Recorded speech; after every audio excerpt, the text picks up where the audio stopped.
세례 요한은 메시아를 기다리며 유대 광야와 요단 강가에서 선포하였습니다. 나는 물로 세례를 베풀거니와 너희 가운데 너희가 알지 못하는 한 사람이 섰으니 곧 내 뒤에 오시는 그이라. 나는 그의 신발끈을 풀기도 감당하지 못하겠노라. 그러다가 예수께서 자기 앞에 나오심을 바라보면서 외쳤습니다. 보라, 세상 죄를 지고 가는 하나님의 어린 양이로다. 그에게 세례를 베풀며 그 위에 성령이 임하시는 것까지도 보았습니다. 하지만 시간이 지나가도 아무리 기다려도 기대했던 것처럼 예수님께서 메시아로서의 사역을 감당하지 않는다고 느껴지자 그는 절망하기 시작합니다. 헤롯의 불의를 고발하고 감옥에 갇힐 만큼 그렇게 자신의 고난과 역경을 겪고 있는데에도 불구하고 예수님께서는 이토록 폐역한 세상을 내버려 두는 것을 이해할 수가 없었습니다. 혹시 그가 메시아가 아닐지도 모른다는 의심이 들기 시작했습니다. 그래서 제자들을 예수님께 보냅니다. 오실 그이가 당신이 오니까 우리가 다른 일을 기다리오리까. 하나님께서 약속하신 메시아를 기다리다가 지쳐버린 사람 세례 요한. 그는 믿음이 없는 이방인이 아니었습니다. 믿음이 초보자도 아니었습니다. 그는 정통 유대인 중에서도 제사장의 아들이었습니다. 다시 말하면 그는 대를 이어 제사장이 될 수 있는 사람이었습니다. 태어나기 전부터 계시를 받았던 하나님께서 특별하게 선택하신 영적 거인이었습니다. 말라기 선지자가 마지막 하나님의 말씀을 선포한 지도 400년 지난 그 침묵, 엄청난 침묵을 깨고 거룩한 땅을 뒤흔들며 울려 퍼진 그야말로 광야에서 외치는 자의 소리였습니다. 그런데 그가 낙심하고 있습니다. 처절하게 절망하고 있었던 것입니다. 불의 선지자 엘리야도 갈멜산 꼭대기에서 850대 1의 대승을 거두었습니다. 하지만 그 후에 낙심하기 시작합니다. 바알과 아세라 목상 선지자들을 멸하고 나면 온 세상은 완전히 달라질 줄로 믿었습니다. 여호와의 왕국이 세워질 줄로 알았습니다. 하지만 왕비 이세벨, 사악한 이세벨의 추적자들에게 쫓기는 먹이처럼 그는 도망 다녀야 했습니다. 그 처절한 신세가 되자 그는 하나님 앞에 울부짖습니다. 주여, 이제 족하오니 죽여주십시오. 더 이상 살고도 싶지 않습니다. 기다린다는 것 정말 어려운 일입니다. 사람을 기다리는 것도, 때를 기다리는 것도, 수고의 열매를 기다리는 것도 정말로 어려운 일입니다. 그래서 거장들도 넘어지는 거죠. 야고보 선생은 이렇게 말합니다. 그러므로 형제들아, 주의 강림하시기까지 길이 참으라, 길이 참으라. 길이 참으라 하는 이 말은 헬라어로 크다라는 뜻의 마크로라는 말과 참다는 두메오라는 말의 합성어입니다. 이 길이 참으라는 말은 글자 그대로 표현하면 인내에 한계를 두지 않는다는 뜻입니다. 무한히 참으라는 것이고 끝까지 참으라는 겁니다. 사람들은 한계를 정해서 참습니다. 3-4번이야, 너 한 번만 더 하면 너 죽어. 아니면 나도 사람이야, 참을 만큼 나 참았어, 더 이상은 참지 못하겠어. 이게 우리 인간들의 모습, 평소의 모습인 거죠. 근데 사실은 곰곰이 생각해 보면 이렇게 숫자를 제한해 놓고 참는 것은 진정 참는 것이 아닙니다. 오히려 복수할 기회를 세고 있었던 것일 뿐입니다.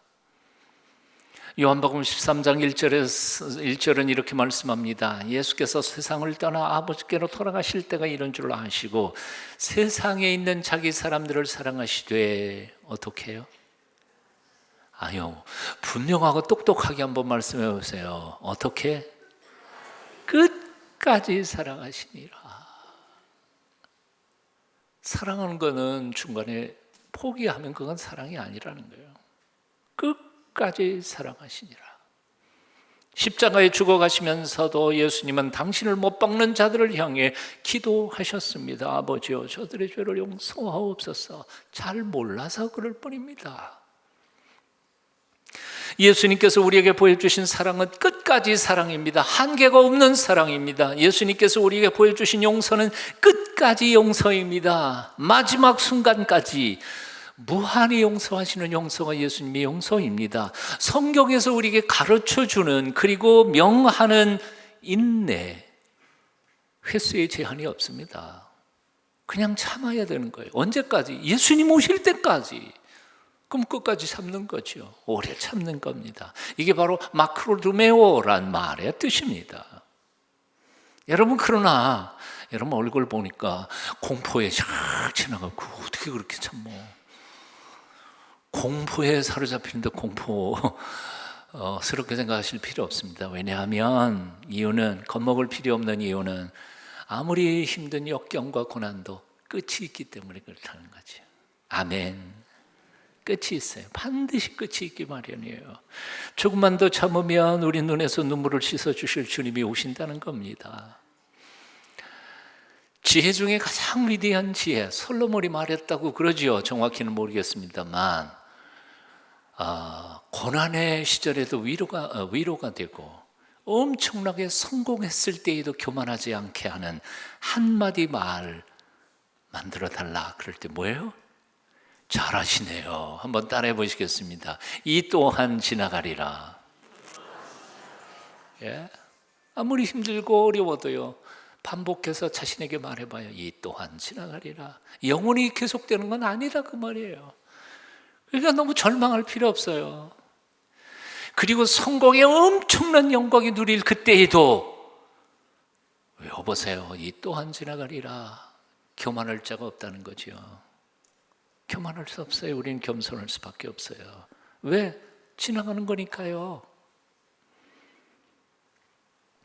오늘 본문 8절은 이렇게 말씀합니다. 너희도 길이 참고 마음을 굳게 하라. 주의 강림이 가까우시니라. 9절은 또 이렇게 말씀합니다. 심판자가 문 밖에 서 계신다.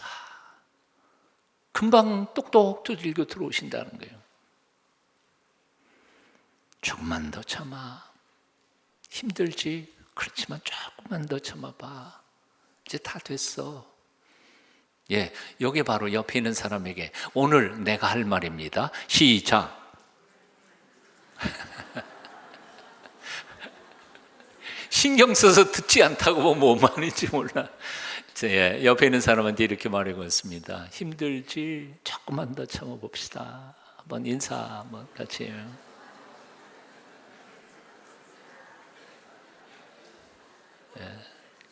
휴턴이라는 분의 글 중에 이런 글이 있습니다. 조금만 더 참아보십시오. 하나님께서 버리시지 않는 한 저 모퉁이를 돌아서는 순간 당신이 짐작도 못했던 놀라운 일이 당신을 기다리고 있을지 어찌합니까? 어찌하나요? 하나님의 기적은 뭐 놀랍게 역사할 건데요. 사랑하는 여러분, 길이 참으십시오. 조금만 더 참아보십시오. 끝까지 참으십시오. 마침내 주님께서 우리의 눈에서 눈물을 씻겨주실 그날이 꼭 올 겁니다. 곧 올 겁니다. 그때는 우리가 왜 지금 내가 이렇게 시련을 겪어야 하는지, 내가 왜 이렇게 눈물을 뿌려가면서 참고 인내해야 했는지 그 이유를 알게 될 것입니다. 그리고 그때 있는 시련과 역경을 잘 이겨낸 이들에게 부어주시는 주님께서 주시는 상급, 놀라운 상을 받게 되실 줄로 믿습니다. 세계 최초로 성형수술의 창시자로 알려졌던 영국의 플래트라고 하는 유명한 의사가 있습니다. 그는 태어날 때부터 선천성 관절 질환으로 평생을 불구의 몸으로 살았던 불행한 사람이었습니다. 그럼에도 불구하고 100살까지 살면서 수많은 사람들을 도와줬던 훌륭한 일꾼이었습니다. 그 비결을 그는 아주 어렸을 때 아버지가 남겨주신 교훈의 말씀 한마디라고 고백했습니다. 그 한마디가 바로 이런 것입니다. 너의 약점을 강점으로 만들라. 한번 같이 읽어봐요. 시작. 너의 약점을 강점으로 만들라. 나는 이 약점 때문에 망할 거야. 그렇게 생각하지 말라는 거예요. 아니, 약점이 오히려 성공의 비결인 경우들이 엄청나게 많아요. 제가 고등학교 때 말 더듬었다는 얘기를 아무도 안 믿어. 진짜요. 아무도 안 믿어. 우리 목사들끼리 모인 데에서 강의 한번 하다가 그 얘기를 들은 저 홍익교회 모 목사님이 저한테 쉬는 시간에 와가지고, 목사님 진짜요? 거짓말 아니죠? 나도 말 더듬었는데. 그래들이 용기를 가지시더라. 약점이 강점을 만들어낼 수 있는 거예요. 세상에 양점 없는 사람이 어디 있습니까? 실패 한 번 안 해본 사람이 어디 있습니까? 고난과 역경, 어려움 한 번도 안 당해본 사람이 누가 있습니까? 단 한 명도 없습니다. 오늘 예배 시간에 참여한 여러분들 중에 지난 세월 동안 고생하는 사람 있으면 손 들어봐요. 진짜 손 들어보라니까. 고생 안 한 사람 있어요? 없어요. 나는 갑자기 이 설교하면서 이런 생각이 나네요. 오늘 예배 끝나자마자 옛제로 와가지고 누가 더 고생했는지 대회 한번 하면 난리 날 것 같아. 우리 다 정말 고생 많이 하고 살았던 사람들 아니에요. 세상에 성공한 사람들을 돌아보십시오. 약점이 없어서 어려움 한 번도 겪어보지 않아서 성공한 사람들이 아닙니다. 오히려 그들은 자신의 약점을 강점으로 만든 사람들이었습니다. 역경을 기회로 삼은 사람들이었습니다. 자신의 실패를 성공의 재료로 삼은 사람들이었습니다. 아픔과 고통을 밑거름으로 해서 새로운 미래를 꿈꾸며 개척한 사람들이 성공한 사람들이었습니다. 모 일간지에 다음과 같은 글이 실려 있었습니다. 세상의 시련과 고통은 마치 바람과 같아서 받아들이는 사람의 태도에 따라 파멸의 원인이 될 수도 있고 도약의 에너지가 될 수도 있다. 바람이 배를 뒤엎는 무서운 힘을 지니고 있지만 또 한편으로는 배를 전진시키는 원동력이 되기도 하는 것처럼 말이다. 고통은 결코 악이 아니다. 알렉산더 벨은 청력을 잃은 아내를 돕기 위해 보청기를 연구하다가 전화를 발명했다. 같이 한번 외쳐보겠습니다. 고통은 결코 악이 아니다. 그래요. 시편 34편 19절은 말씀합니다. 의인은 고난이 많으나 여호와께서 그 모든 고난에서 건지시는도다. 다시 한번 읽어봅니다. 의인은 고난이 많으나. 누가 고난이 많아요? 죄인이 많아요? 아니, 의인이 많아요. 왜 의인이 고난이 많아요? 이유는 간단하죠. 적당히 죄짓고 살면서 옆에 있는 사람하고 맞추면서 적당히 야합할 때도 야합하고 그러면 왕따 당할 이유도 없어요. 예? 예수님 말씀대로 정직하게 똑바로 살다가 보니까 옆에 찌르는 놈도 많고 고발하는 사람도 많고 억울하게 그냥 막 뒤집는 사람도 많은 거예요. 의인이 고난을 받는 게 당연한 거예요. 그런데 놀라운 것은요, 성경에 의인이 있다고 했습니까? 없다고 했습니까? 로마서 3장에 보니까 의인은 없나니 하나도 없도다 그랬어요. 그러면 시편에 나오는 의인은 고난이 많으나 그게 무슨 말이에요? 거기에 의인은 어떤 뜻입니까? 구약 성경에 나오는 의인이라는 말은 죄가 하나도 없는 사람을 말하는 게 아니에요. 뭘까요? 거룩하신 하나님의 의를 나의 의로 삼고 의롭게 살려고 몸부림치면서 살아가는 성도를 가리키는 단어예요. 구약에 나오는 의인이란 말을 죄 하나도 안 짓고 거룩하게 산 사람이라고 말한다면 해석이 안 되는 구절들이 너무너무 많아요. 자, 그러면 이 성경 구절을 다시 한 번 더 읽어볼까요? 의인은 고난이 많으나 여호와께서 그 모든 고난에서 건지시는도다. 그 의인에다가 뭐라고 넣어야 돼요? 뭐라고 넣어야 돼요? 성도.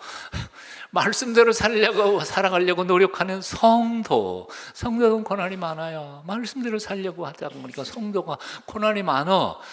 그러면 그 성도 말고 또 뭐라고 넣어야 돼요? 성도가 누가예요? 나잖아요. 내가 성도 아니에요. 내가 뭐 의로운 사람은 아니에요. 그러나 말씀대로 살아보고 싶은 사람이잖아요. 아멘? 예, 그러면 이거 다시 읽어봅니다. 의인은이 아니고 거기다가 뭐예요? 나는. 아멘. 뜻을 생각하면서 같이 읽어봐요. 시작. 나는 고난이 많으나 여호와께서 그 모든 고난에서 건지시는도다. 아멘. 의인들은 고난이 없는 사람들이 아닙니다. 무조건 만사 형통하는 사람들도 아닙니다. 오히려 은인들 즉 성도들은 수많은 고난 속에서도 하나님을 바라봄으로 이겨나가는 사람들입니다. 고난과 역경을 통해 새로운 인격과 성숙을 이루어가는 사람들입니다. 그러므로 사랑하는 여러분, 지금 시련 당하고 계십니까? 원하지 않던 역경과 어려움을 겪고 있습니까? 실패하셨습니까? 오랫동안 기도했지만 하나님께서 응답해 주지 않으십니까? 내가 원하는 길은 저 길인데 하나님은 그 길 막아버리고 영뚱한 길로 나를 끌어가고 계십니까? 속상합니까? 길이 참으십시오. 좀 더 참으십시오. 약점을 강점으로 바꾸십시오. 실패를 성공의 밑거름으로 삼으십시오. 오늘의 눈물을 내일의 영광의 재료로 삼으십시오. 야고보 선생은 기다림과 인내의 분으로 농부를 바라보라고 말씀하십니다. 7절 8절입니다. 그러므로 형제들아 주의 강림하시기까지 길이 참으라. 보라, 농부가 땅에서 나는 귀한 열매를 바라고 길이 참아 이른 비와 늦은 비를 기다리나니 너희도 길이 참고 마음을 굳게 하라. 주의 강림이 가까우시니라. 농부는 가을에 거둘 귀한 열매를 바라보며 온 6월 그 나른한 봄날에 씨앗을 심습니다. 7, 8월 태양볕 아래 푹푹 찌는 더위에서 흙과 씨름을 합니다. 씨앗을 심어놓고 싹이 트기까지 놀라운 인력을 가지고 기다립니다. 가뭄으로 논바닥이 타들어가고 비바람이 몰아쳐 온 밭을 휩쓸어가는 그 고난 속에서 끝까지 참고 견디며 묵묵히 밭과 논에서 땀을 흘립니다. 그런 연휴에야 비로소 서늘한 가을바람과 함께 거두어들이는 기쁨을 맛보는 것입니다. 이처럼 길이 참으라는 겁니다. 농부에게 배우는 두 가지 교훈이 있습니다. 참을성과 기다림입니다. 참을성과 기다림입니다. 참으라 하는 거예요. 기다리라는 거예요. 저희 아버지도 농부이셨기 때문에 저도 농사를 조금 졌습니다. 많이 진 게 아니고요. 어느 봄날 배추 씨를 심었습니다. 동네에 소 한 마리밖에 없었어요. 그 소 가져오신 분이 우리 밭을 고랑을 엎고 이렇게 갈아엎었습니다. 이 둔덕이 생기잖아요. 그러면 그 말병이 있어요. 병 큰 거 한 말, 뭐 입으로는 말병이지만 뭐 한 대나 들어갈까 하는 그 병 큰 거를 가지고 저는 앞장서면서 본 것이 올라온 거를 빵 치면 쏙 들어가죠. 그럼 거기다가 제가 허리에 있던 배추씨를 거기다가 몇 알 집어넣습니다. 그러면 우리 아버지는 뒤를 따라오시면서 그걸 덮고 거기다 물을 한 바가지 넣고 거기다가 또 비료도 또 뿌리고 그러고는 돌아오는 겁니다. 완전 기계죠. 빵 뜨고 넣으면 빵 뜨고 하고 빵 뜨고 하고 재밌죠? 웬걸 한 300평만 그래 봐요. 허리는 아프고 땀은 뻘뻘 흘리고 죽을 지경이죠. 한 1000평 해봐요. 나는 죽어도 농사 안 질 거야. 그런데 생전 고등학교 1학년 때였던 것 같아요. 심어놓고 하루 종일 심어놓고 저녁에 들어와서 곰곰이 생각해 보니까 내가 심은 것도 싹이 날까 궁금해지더라고요. 그래서 그 다음날 아침 새벽에 나가고 파봤어. 나긴 몰라. 아직도 뿌리도 안 났죠. 이틀 자고 그 다음날 이틀 후에 가서 또 파봤어. 여전히 안 나. 일주일 지난 다음에 또 파봤어. 여전히 안 나. 그래서 아버지한테 물어봤죠. 이거 왜 뿌리도 안 나요? 그랬더니 이놈아 네가 자꾸 파는데 그 뿌리가 언제 나오냐? 옆에 거 파봐. 그랬더니 옆에 거 파보니까 뿌리가 났더라고. 아니 똑같은 놈을 자꾸 그렇게 괴롭히니까 언제 뿌리가 나겠어요. 그래서 내가 파본 놈은 썩어버렸어 그만. 기다리는 거예요. 나오겠지. 일주일 그냥 파보지 말고. 얼마나 궁금한데 그게. 여러분, 기도해놓고 당장 응답이 없다고 절망하지 마십시오. 내가 정말 믿음으로 사는데 열매가 맺히지 않는다고 너무 쉽게 낙심하지 마십시오. 선을 행하는데 아무도 알아주지 않는다고 너무 쉽게 불평하지도 마십시오.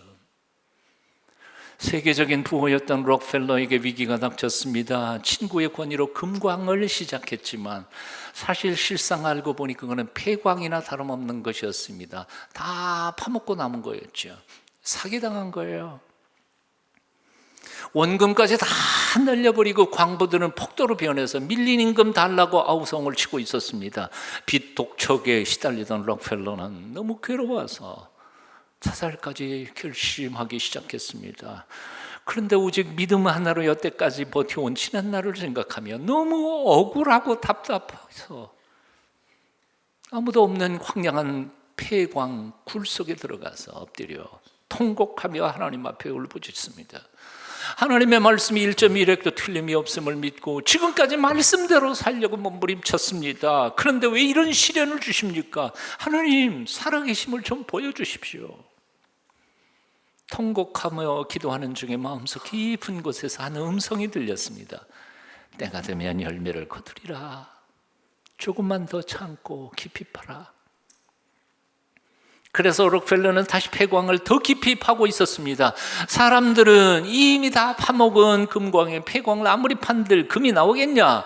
좀 미쳤구나 라고 수군거렸지만 그는 약속만 믿고 계속해서 파내려갔습니다. 그러던 어느 날 갑자기 금덩이가 나온 게 아니라 검은 물줄기가 분수처럼 공중으로 솟아올랐습니다. 석유였습니다.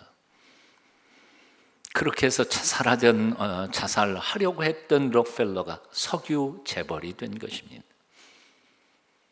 갈라디아서 6장은 말씀합니다. 선을 행하되 낙심하지 말지니 피곤하지 아니하면 때가 이르매 거두리라. 가난한 사람들, 힘들어하는 사람들 한두 번 돕다가 포기하지 마십시오. 기도 한두 번 하고 낙심하지 마십시다. 끝까지 응답받을 때까지 기도의 줄을 놓지 마십시오.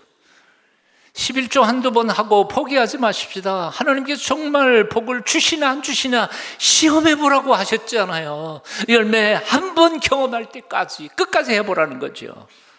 누군가를 사랑하다가 중도에 그만두지 맙시다. 끝까지 주님처럼 끝까지 사랑할 때 반드시 열매가 맺힐 줄로 믿습니다. 천재과학자 정근모 박사가 10살 된 아들이 만성 신장염에 걸렸습니다. 진찰 결과 그대로는 살 가능성이 없다고 생각해서 의사가 신장을 이식을 해야 된다. 그래서 아빠가 자기 신장을 떼어서 주었습니다. 회복은 했지만 오랜 투병 생활 때문에 아들은 학교에 적응하지도 못하고 공부도 제대로 못하면서 심한 우울 증세로 좌절감에 빠져버렸습니다. 10대의 어린 그 나이에 아버지, 세상 살기가 너무 힘들어요. 2번이나 자살을 시도합니다. 차를 몰고 가다가 고의로 가로수를 파다 죽으려고 했는데 안 죽었으면 살아났어요. 10m 절벽 꼭대기에서 그냥 뛰어내렸습니다. 그런데도 그냥 기적처럼 하나님이 살려주셔서 살아났어요. 자살에 실패한 이 아들은 마음대로 죽을 수도 없는 자기 삶을 비관하면서 통곡합니다. 난 어떻게 된 게 죽을 수도 없어. 그런 아들을 부둥켜 안고 내외는 함께 울어줬겠습니다. 그러던 어느 날 정 박사는 부흥회에 참석했다가 하나님의 음성을 듣습니다. 아들아, 너는 네 아들에 대해서 감사해 본 적이 있니? 놀라서 물었습니다. 하나님, 어떻게 저런 아들에 대해서 감사하란 말입니까? 적어도 옛날에 나처럼 공부도 잘하고 똑똑하고 순종하고 남들보다 특출해서 부모님 마음을 흐뭇하게 해드리는 아들이라야 그 아들 보고 감사할 거지. 밤낮 병약해가지고 죽을 생각만 하고 있는 저 아들, 나의 근심이 되는 저 아들이 뭘 감사한단 말입니까? 그런데 하나님께서 갑자기 그 마음속에 깨달음을 주셨다는 거죠. 내가 예전에 비록 부자였었다고 소리를 들었지만 부모님께 해드린 게 뭘까? 나는 잠시 있다가 사라지는 세속적인 기쁨 외에 드린 게 뭘까? 영생의 소망, 구원에 대한 확신, 그런 거 없었잖아.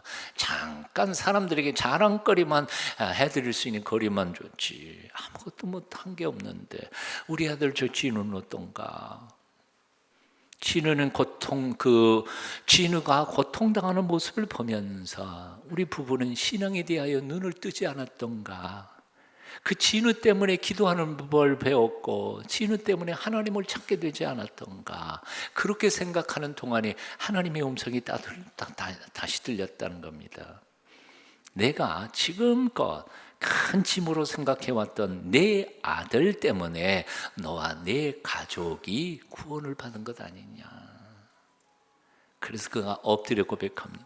그렇습니다. 오 하나님, 제 아들이 참된 효자입니다. 저를 구원하기 위해 무거운 짐을 져야 했던 내 아들 진우에게 이제부터 감사하겠습니다. 그 다음은 그대로 조금 몇 줄 제가 읽어드리겠습니다. 그날은 바로 나의 마음속에 성령께서 임하신 날이었다. 기쁘고도 감격스러운 날, 내가 다시 태어난 날, 그날이 바로 1982년 3월 14일이었다. 나는 집에 돌아와 진우와 가족들에게 솔직하게 고백하고 용서를 구했다. 진우야, 나는 지금껏 너를 무겁고 힘겨운 짐으로만 생각해왔다. 그런데 오늘 주님께서 내게 말씀하셨다. 내가 지어야 할 짐을 진우, 내가 지고 있다고. 이제 너에게 감사할 뿐이다. 너로 인해 하나님의 음성을 듣게 되었고 너로 인해 영생의 소망을 갖게 되었으니 말이다. 진우는 고개를 떨구며 울었다. 명석한 두뇌를 가지고 있으면서도 건강 때문에 번번이 좌절해야 했던 그였다. 그의 눈에서 후두둑 떨어진 눈물의 온도가 내 손에 뜨겁게 느껴져 왔다. 간증을 듣고 있던 우리 5 식구는 누가 먼저랄 것도 없이 울음을 터뜨렸다. 진우도 딸들도 아내도 나도 모두 울었다. 그리고는 서로 손을 잡고 교대로 돌아가면서 통성으로 기도했다.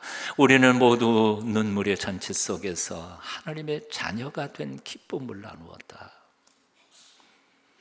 여러분, 무엇이 성공이고 무엇이 실패입니까? 무엇이 참된 행복입니까? 우리는 이 한 번밖에 못 사는 삶을 우리는 어떤 모습으로 살아야만 합니까? 삶이 꼭 내 마음대로 돼야 그게 성공입니까? 내 마음대로 내 뜻대로 되지 않는 삶의 그 순간에도 모든 것 합해서 선을 만들어 가시는 하나님을 온전히 신뢰하며 주어진 삶의 현장 속에서 최선을 다할 때 나머지는 하나님께서 책임져 주시는 줄로 믿습니다. 그러고 살아가는 거, 그게 인생의 성공이 아닌가요?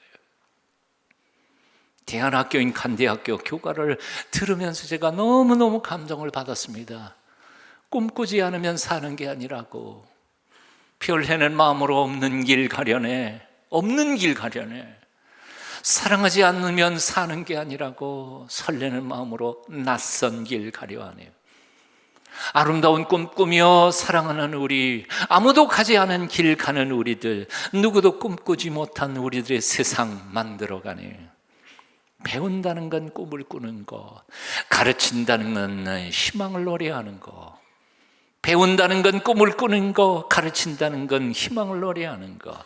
우리는 알고 있네. 우리 알고 있네. 배운다는 건, 가르친다는 건 희망을 노래하는 거. 주어진 시간들, 오늘이라는 시간들.